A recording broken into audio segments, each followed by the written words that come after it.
I think I'm pretty bad at Monster Hunter, and I know a lot of other people probably feel that they're really bad despite having a significant amount of hours in the game when comparing yourself to elite speedrunners and build crafters.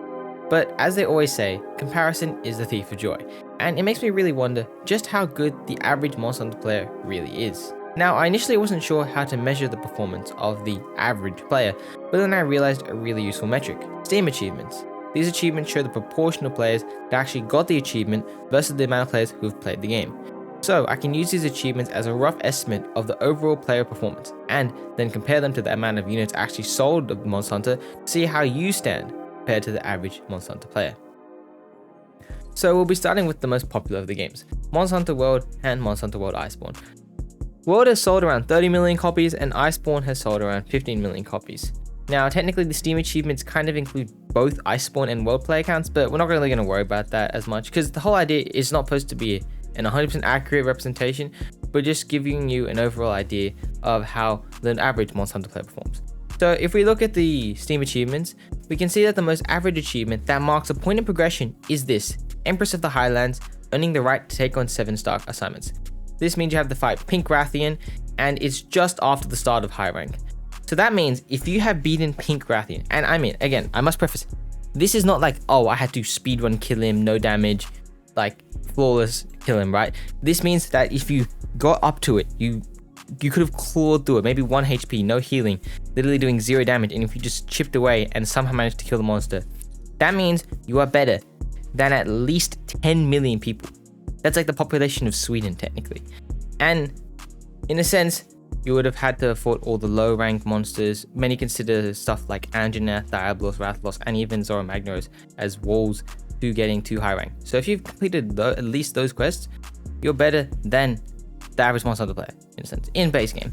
Now, if we look at Iceborne, we can see that the most average progression achievement would be considered probably like the Land of Discovery at the end of the beginning.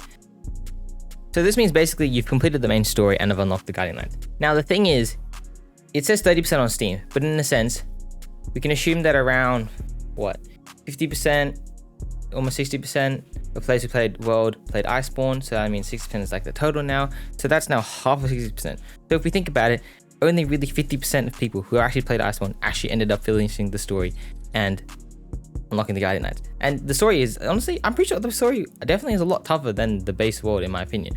There's obviously pretty tough fights. Like, I think Viper Tiber Kodachi was a bit of a pain. Barroth definitely is quite hard. And there's a lot more like Runa no Gigante and the final boss. There are a lot of tough fights in the base story, right? And that's not even the end game of the game. So if you've gone to that far, at least, that again, you are well above the average of the average Monster Hunter player in Iceborne. And I finally just want to kind of have a bit of a mini guesstimate of how many people would have actually beaten the final boss of Iceborne and Monster Hunter World in general, which is Fatalis. And unfortunately there's no real achievement for this, but we can kind of guess how it is, because if we look at the Steam achievements, we can see that the achievement Fate's Conclusion, which is where you hunt Runa no Gigante again after reaching, I think it's MR 69, that's like less than 16% of players, right? So we can assume that even though no Gigante is not actually a prerequisite for Fatalis, most players would have probably fought him in the pursuit of getting the gear to get to Fatalis. So therefore we can assume it's way less than 16%, probably even less than 10% even. So that's like only a couple million players, right, that have actually beaten Fatalis.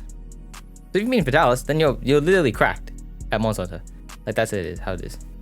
And I think honestly I'd include, like, even if you did like multiplayer as well, Fatalis. Like, I feel like that's fine. You don't have to solo Fatalis. Like, generally getting up to the point where you have enough gear to be able to sufficiently, or at least do Fatalis once, I feel like that's enough to consider yourself above average for Monster Hunter World and Iceborne. Alright, now let's go on to Monster Hunter Rise. Obviously there's a lot less players, but we have Rise at around having sold 18 million copies and Sunbreak having sold actually 11 million copies, which is quite a high percentage compared to World. So if we look at the base game, it's actually crazy because again, this includes Sunbreak. Less than 50% of overall players beat Ibushi, base Magnamalo, and Nawa. Right? So if you've I don't even think that's that far in the game. I'm pretty sure Ibushi is like end of the village quest. Ibushi and Nawa is probably the end of the hub, and Magnamalo is literally a part of again, the village quest. So like, if you just progress a bit through the village quests, you're actually better than 9 million people, which is insane, right? And you're better than, well, I would consider probably average. Like the average person doesn't even get up to finishing the base game, which is insane. However, if we look at Sunbreak, where is it? We have the achievement Royal Declaration of Gratitude, which only 30% of players actually achieved. So again, if we use the amount of base units sold, Sunbreak, it's almost over like 60%. So therefore, 30% is half 60%, blah, blah, blah, math. Basically, again, only half the people who bought Sunbreak actually finished the game and go up to Geismar, right? And then we look at an even further achievement, which is the Surmount of Slaying Shield, which means you've beaten your first Wizard monster. Again, you could have SOS'd it, you could have like clawed through it, you could have, I don't know, like done whatever, follow quest or whatnot. But if you beat a Risen monster, which means you got to MR 100 and did one Risen monster, which I'm pretty sure is Risen Chameleon, that's like you're in the top 15.7% of players, and it means you're in the top 3 million, right? Again, which is like almost the same number as would be Fatales, which is insane, probably. So yeah, that is Rise. And finally we have Monster Hunter Wilds, which is 11.4 million copies sold. Unfortunately, there's not a lot of achievements that have progression. If we look at I would consider the most average achievement in terms of progression, we have where is it? One Corner of the World, which means you finish the main story and you defeat base Arkfeld again. So that means you probably had to do Zoshia, Guardian Arkfeld, a bunch of other stuff. But a lot of people consider Wilds to be a lot easier in a sense, and I do agree with that statement. So it does make sense that the average performance of the average Monster Hunter is actually higher.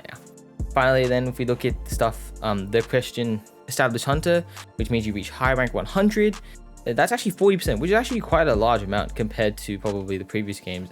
Again, probably due to how accessible and how many people have actually played the series this time. So in a sense, probably the average in Wild I would consider to be a lot higher. However, once we get to the updates and stuff, I feel like that average will definitely again drop back down with the release of incredibly hard monsters and the endgame grind, of course.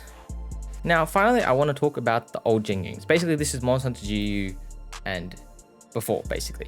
And in terms of statistics, there's been about 45 million units sold across all of the OG kind of games, right? This seems like a lot, but when you compare it to the modern games, all the modern games in total have actually sold 100 million copies, which is a lot more. So, in a sense, there's obviously going to be less players playing the OG games. And in my opinion, I think the OG games are considerably harder. Like, if we look at the overall trend we've had, as the games are getting easier, the average, in a sense, of Monster Hunter is actually increasing, in a sense, and improving. But I'm sure if we would go back in time towards these OG games, average Hunter probably doesn't even get past, like, low rank because of how hard and difficult the games are. Because I'm not going to lie, the games aren't just a test of skill and how well you know the monster, it's also a test of your patience. The older games have a lot less quality of life, a lot less playability, and sometimes you have to deal with some bullshit mechanics, like, you know, the iconic Plesioth hitbox. So in my opinion, if you've played the OG games and gone to a sufficient level in them, like myself for example, I got to a G rank in Monster Hunter GU, right? I would consider you very much well above average compared to the Monster Hunter player, even from like today now, because I assume most players today probably have never touched an OG game, right? So yeah. Anyway, that's my rant on the fact that you're probably not that bad at Monster Hunter. And I hope this has helped you guys understand where you sit compared to the average hunter. And if you're like me as well, who has pretty low self-confidence sometimes about my ability in a lot of things, but this definitely helps me kind of put into perspective that, hey, if I just complete the story, I'm better than most players. So yeah. Anyways, comment down below if you have any thoughts, how far you are in Monster Hunter and how you would compare yourself to the average hunter, and what maybe you thought the average hunter was. Yeah, anyway, check out the live streams. I might not be able to live stream probably when the video is released because I'm away at the moment, but definitely check in. I'll be making more videos on Monster Hunter and random stuff. So yeah, thanks guys for watching. See you guys in the next one.